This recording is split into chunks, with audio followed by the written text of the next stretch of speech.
How do you think people tell the difference between love and infatuation? Some people don't. Some people can't. You know, infatuation, everything is okay. In reality, you accept someone for, I hate things that he does sometimes, and I don't agree with him for doing this, and he hates when I do that, but it doesn't matter, and we'll be fine. How did you know it wasn't infatuation? I don't even know what that means, really. It's very excited and butterflies to be around that person, but love is more like I want to share things in my life with that person, things that I do. I want them to be a part of it.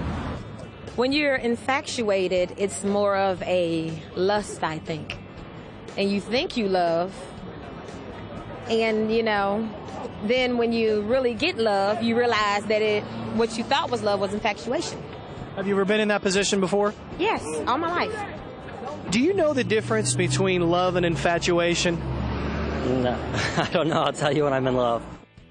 In our last session, we began a test. The test was to find out whether you're in love or whether you're infatuated. And we learned that you've got to know the difference. In fact, we went over the first 4 tests of whether you're in love or simply filled with ooey-gooey feelings that we call infatuation. It was a test of time, knowledge, focus, and singularity. Now, get those workbooks out because we are going to roll. And I want to remind you, we're going to jump right in. But as you do, here's something I want you to remember. Infatuation isn't wrong. It's not sinful. It's just these chemical feelings we get when we're attracted to the opposite sex. But we can't confuse that with love, because you can have those feelings and end up with the wrong person and have a boatload of trouble for the rest of your life. So open those workbooks and let's get going.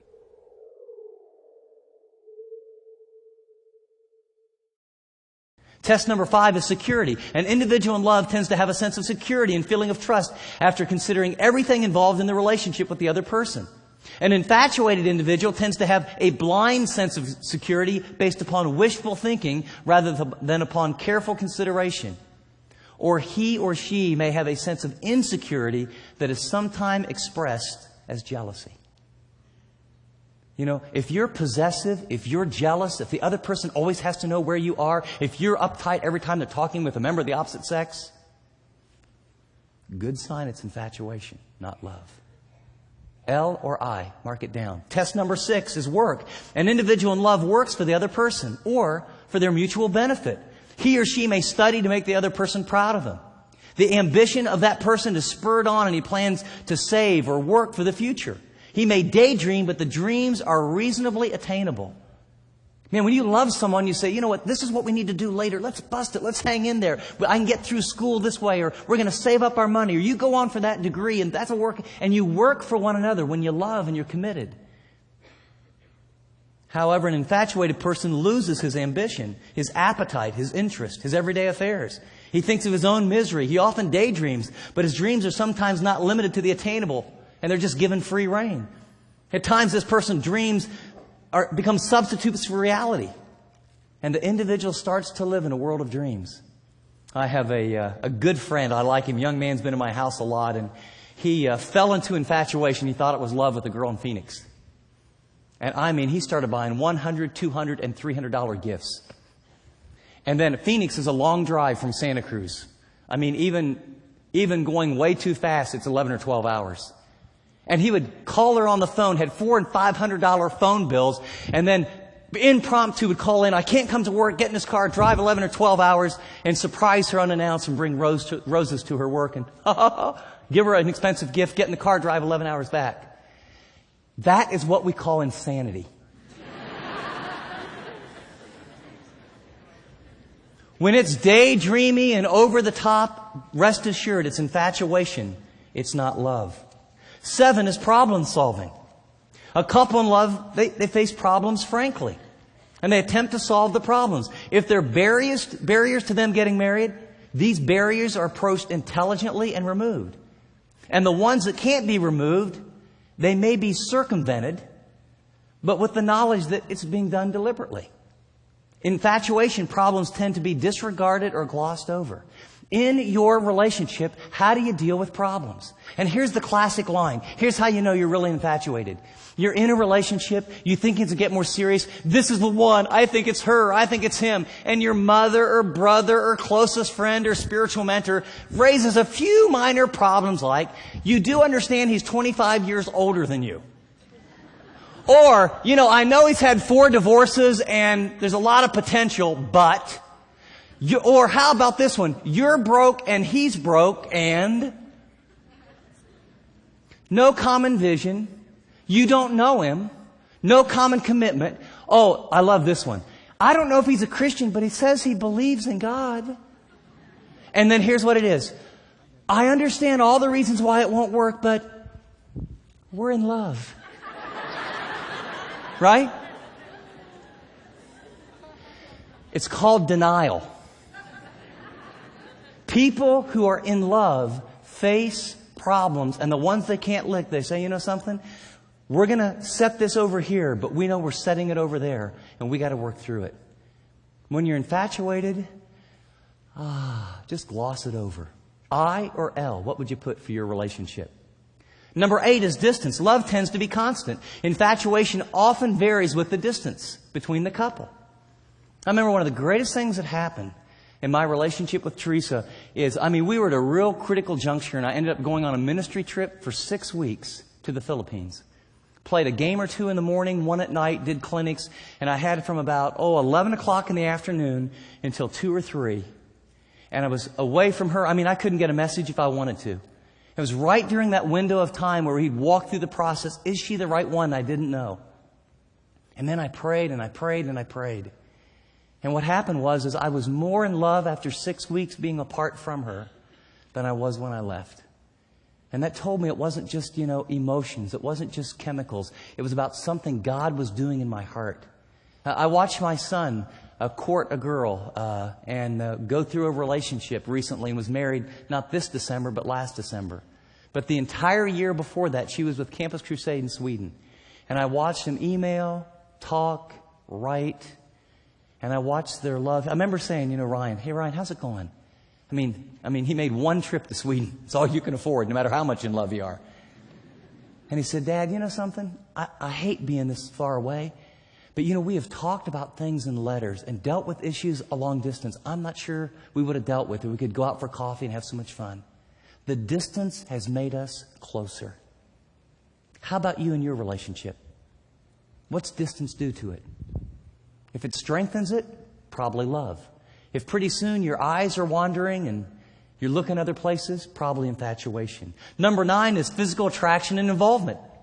This is a hot test. Physical attraction is a relatively smaller part of the total relationship when a couple's in love. And it's a relatively greater part when they're infatuated. When a couple is in love, any physical contact they have tends to have meaning as well as being pleasurable experience in and of itself.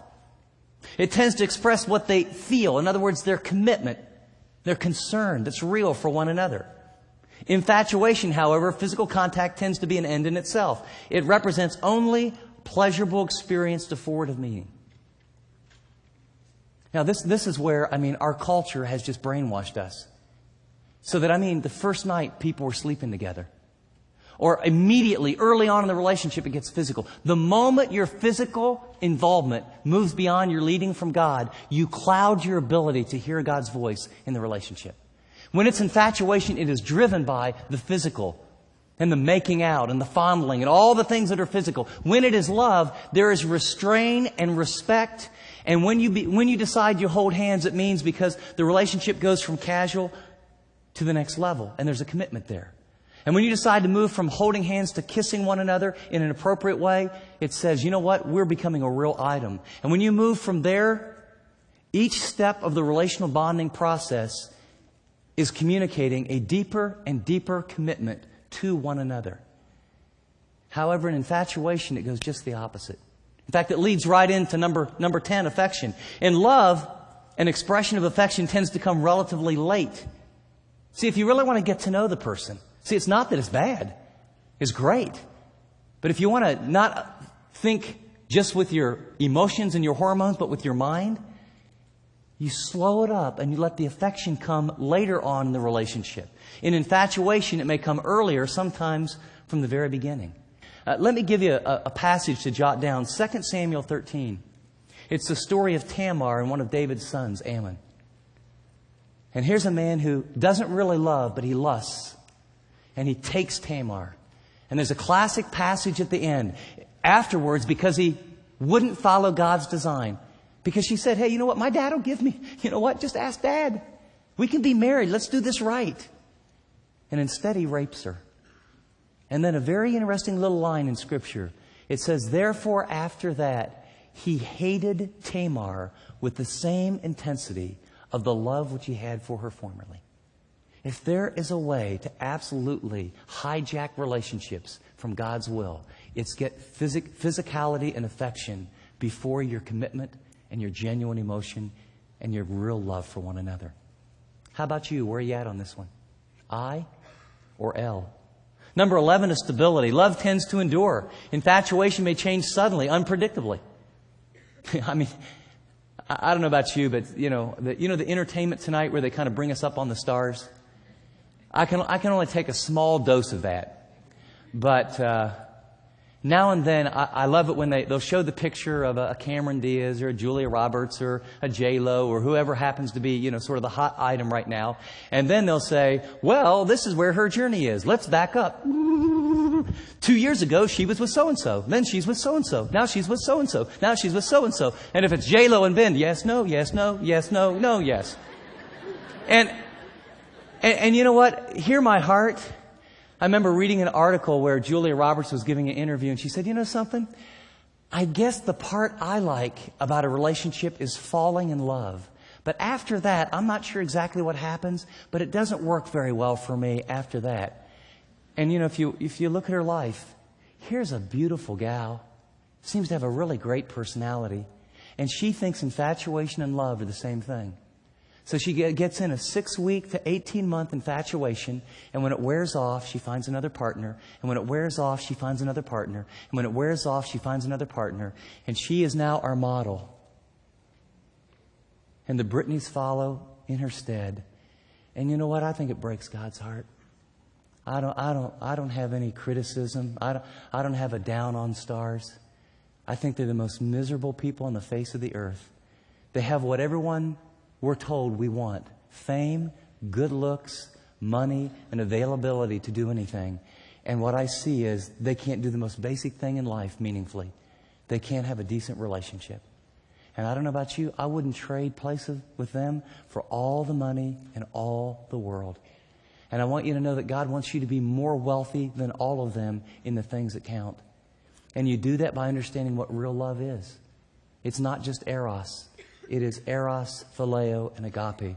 And he also teaches you that by ruthlessly going through the test and saying, is it I, infatuation, or is it L, real love? And there's some of you sitting in here tonight that, you know what, you're sitting next to that boyfriend or girlfriend, and so far it is I, a little bit of L, I. And what you know is, you're not in love. And you've been through this routine, and you've been through this cycle, and what you need to do is stop. And what you need to do probably in many cases is break it off. And what you need to do in all cases where it's got physical is stop. And you need to back up. And you need to say, you know something, I don't know if God's in this or not, but we got to do it right. I mean, have you done this before or not? What happened last time? This whole series is about love, sex, and a lasting relationship. It's all about God saying to you, He wants to help you. He doesn't want you to go through the pain. You don't have to be divorced. You don't have to go through a cycle of various partners. He really has a special, wonderful, tremendous plan, but we haven't read the directions. How about you? How about you? What would God say to you this night about doing relationships His way? I or L when it comes to stability? And then test number 12 is delayed gratification. A couple in love is not indifferent to the effects of postponement, whether it be their wedding or a major event. They don't prolong that period unless they find it wiser to wait. They don't feel an almost irresistible drive toward haste. By contrast, infatuated couples tend to feel an urge toward getting married. Postponement is intolerable to them. And they interpret it as a deprivation rather than a preparation. And, is that not the case? When you love another person, you can wait.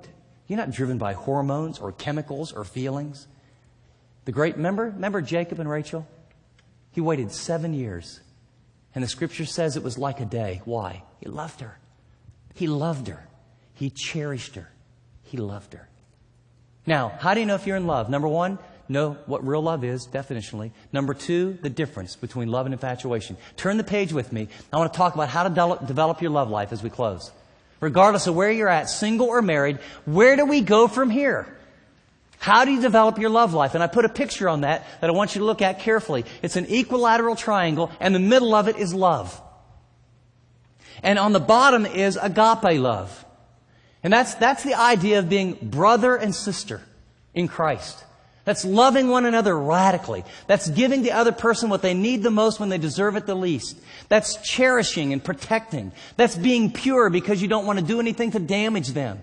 That's not wanting any part of your cardboard to get mixed up with someone else's cardboard when you come glued together in physical union until it's the right person at the right time, because it's to bond you together for life. Agape love is doing what you choose is right because you care, not what you feel. On the right side, then, we have phileo love. That's being best friends. That's time and walks and communication and sharing hearts. And then you have erotic love. And that's being lovers and nourishing and enjoying in the marriage relationship what God longs for you to have. But here's what I want you to see. All three need to go together. All three need to be nourished. And so I have a word for singles and I have a word for the marrieds. The word to singles is this: keep your emotional and physical involvement behind your leading from God and commitment to the other person. Those are the key words. Keep your emotional and physical involvement behind your leading from God and commitment to the other person. If you hear nothing else in this series, if you will do that, I will not express my emotions or let my emotions go down a trail, and I will not get involved physically until God opens the door and I know it's His will. Well, how do you know it's His will? I got to get to know the person. I got to see their character. I've got to see their relationship with God. I've got to know them and see them in multiple times in multiple ways, because I'm looking for a real long-term relationship with a man or a woman that could be a life partner. And you know what? If you will hold off on letting your emotions run wild or getting physically involved, God will lead you. And in the right time and in the right way, as you walk through the process, we're going to talk about that a little bit more next time we get together. There is a way to do relationships that doesn't have you bringing all kind of baggage from your past. And what we learned last week is that, if you do have baggage, we have a God who can take all of your past and forgive you and cleanse you and restore you. Single people, please, hear your Father. I love you, He says. Keep your physical and emotional involvement behind your walk and leading from Him. For married people, love requires the nourishment of all three kinds of love. Are you ready for this? Examine which one your mate needs most and choose to give it as an act of worship to God. Now, I'm not going to have you do this out loud, but ladies, let me ask you a hypothetical question that I'll ask the men. If I took this pen and I gave it to your husband, and we were sitting together, the three of us, and that equilateral triangle was there, and on the right side, we have the best friends kind of love, and on the left side, we have the erotic, sexual, sensual love, and on the bottom is the agape love that nourishes both. And I said to your husband, I want you to take this pen, and I want you to go ahead and take that cap off, and I would like you to put either a big check mark over here on the companionship kind of love or the erotic kind of love. Which one of these would you like to be more a part of your relationship? What do you think he would say, ladies? Is there any idea? Just a foggy notion which direction he might go? I know you're probably thinking he's going to put a big checkmark phileo love. He's going to say, honey, oh, I want to look into your eyes. Let's walk on the beach more. I want to just talk and say nothing. Let's go to the mall. Why don't we take up a hobby together? I want to pour out my heart. He would come into my counseling office and say, Chip, I don't know what's wrong with her. She just won't up and up. She won't communicate. She won't talk with me. All she does is watch Monday Night Football and put up the paper in front of me.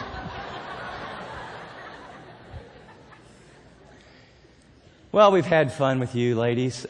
Men, now I give this pin to your wife. Which one do you think she would check? Over 20 years as a pastor, I'll tell you what, hundreds and hundreds of people, starving women saying, you know something? I understand. God created sex. But you know, when someone doesn't look you in the eye, when someone doesn't help out with the dishes, when someone doesn't help out around the house, when someone doesn't open their heart and share what's going on in their thinking, when someone doesn't bring you into their world, 10 o'clock at night makes sex feel a lot like I'm getting used. And you know what? I don't like it. And it's become distasteful and boring. See, what you need to understand is that these things are not in isolation. And here's what happens in marriages, and it's tragic. The average guy over time says, I'll tell you what, and no one says this out loud, so I'll just say it. I hang out with a lot of guys. No one says this out loud. I'll tell you what, when my wife starts getting more affectionate over on this side, I'll start fixing stuff around the house. I'll start opening up like she wants me to. I'll start revealing my life. I'll even go to that counselor. But my lands, we've been married, and man, she seemed to really like me before we got married in the first year or two, and man, it's just nothing now. And the average woman goes to a Bible study and then gets coffee with that best friend afterwards and says, you know what, I'm so alone, and I'm so desperate, and I'm just so distraught. You know, he wants the physical side, and I feel like I got all these kids and all the responsibility. I write out all the bills, and man, I feel like I got all my kids in him, kid number 5. I want a man. I want a man who'll lead. I want a man who'll lead us in prayer. I want a man who'll talk to me. I want a man who'll be a grown-up and act like a man. And when he does that, tell you what, then I think I'll open up in the bedroom. And my word to both of you is this. Go down to the bottom where it says agape love. Agape love is giving the other person what they need the most, what communicates their love language when they deserve it the least. And men, regardless of how your wife may or may not respond, as an act of worship, ask God for supernatural grace, and you start giving her phileo love. And ladies, I would challenge you. You know, not asking for some quick fix and if I do this. No. Agape love is you give with no thought of return. And you do it, you don't even do it for your mate, you do it as an act of worship. And if you will change in that one fundamental way, God will change your relationship. I mean, He will change your relationship. Everyone's waiting for the first person to move. You start giving your husband, you start giving your wife what communicates love to them, not because they deserve it, not if they or because they, but you do it because you have been given it by God, and you begin to give it that way. And I'm telling you, love never fails. It's patient, it's kind, it doesn't bring up the past, it's considerate, it's not rude. It doesn't brag. It's other-centered. It's the kind of love God loves you with. See, love is a choice. I want to close with a little story I found. I think it was in Guideposts or somewhere, but it's a stockbroker, and he sounds like he somewhere along the line caught the spirit of what we wanted to learn tonight. And listen to this. It's great. He said, I made a vow to myself on the drive to our vacation beach cottage. For 2 weeks, I would try to be a loving husband and father. Totally loving. No ifs, no buts. The idea came to me as I was listening to a tape, as a man was quoting a biblical passage about husbands being thoughtful of their wives. And then he went on to say that love is an act of the will. A person can choose to love. To myself, I had to admit that I'd been a selfish husband, and that love had been dulled by my own insensitivity. He said, in petty ways, really, I chided my wife because of her tardiness. She was always late. It made me mad. I would decide that the TV needed to be on my channel because that was most important. I would throw away a day-old paper even though I knew she wanted to read it, but I hated it lying around the house. Well, for 2 weeks, all that would change. And he went on a little experiment. And I did it. Right from the moment I kissed Evelyn at the door and said, "That new yellow sweater looks great on you." And she said, "Oh, Tom, you noticed." She was surprised and pleased and maybe a little perplexed. After the long drive, I wanted to sit and read, and she said, "You want to take a walk on the beach?" I started to refuse, but then I thought, she's been alone with the kids all week, and now she wants to be alone with me. So I made a choice. I didn't want to. I didn't feel like it. We walked on the beach while the kids flew the kites. So it went on for 2 weeks. I did not call my Wall Street investment firm, of which I'm a director, a single time. In fact, we even went to the Shell Museum, and I hate museums. But I kind of lightened up, and I actually enjoyed it. Well, I was relaxed. I was happy the whole vacation. I just made a choice. I would love her. It was a choice, not a feeling. There was one thing, however, that went wrong with my experiment. My wife and I still laugh about it. On the last night at the cottage preparing for bed, my wife stared at me with the saddest expression. "What's the matter?" I asked. She said, "Tom," in a voice filled with distress, "do you know something that I don't know?" "What do you mean?" I said. "Well, that checkup I had several weeks ago at the doctor, did he tell you something about me?" "Tom, you've been so good to me. Am I dying?" I love that. It took a moment, and I burst out laughing. I said, "Honey," and I wrapped my arms around her and said, "No, honey, you're not dying. I'm just beginning to live." You want that kind of relationship? Huh? You can have it. You can have it. Make a choice. Ask and answer question number 1. Am I in love, or is it infatuation? And then move where you need to move to get right. And second, define what is real love. Based on God's love, agape love, supernatural love. Best friends, lovers. Right way at the right time. I have a confession. I love to tell that story. I love to tell that story because it's true and it shows the power of love and the difference between love and infatuation. As we dig in together and learn how we can have those kind of loving relationships, I have a question first for single people and then a question for marrieds. If you're single, whether you're in a relationship or not, let me ask you, are you in love with love? Or are you in love with infatuation? Now, what I mean by that is, do you really know the difference? If you're in a relationship and you look at those 12 tests, if you've faithfully evaluated where you put an L or where you put an I, is this a relationship that you really need to be in? Is it love according to God's standards, or is it just kind of a lot of ooey gooey feelings? Second, for marrieds, I have a question.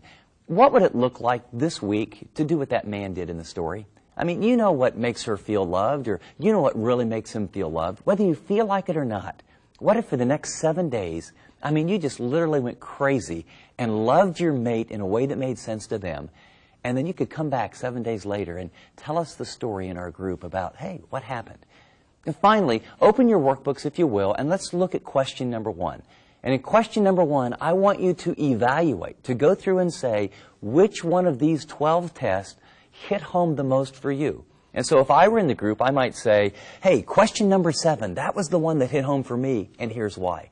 So as we start, let's go around the room, each take a paragraph or 2, share the number that hit home with you the most, and tell why. And let's learn how to love God's way. And realize infatuation is a wonderful gift of feelings, but it doesn't necessarily mean that other person is the right one for you.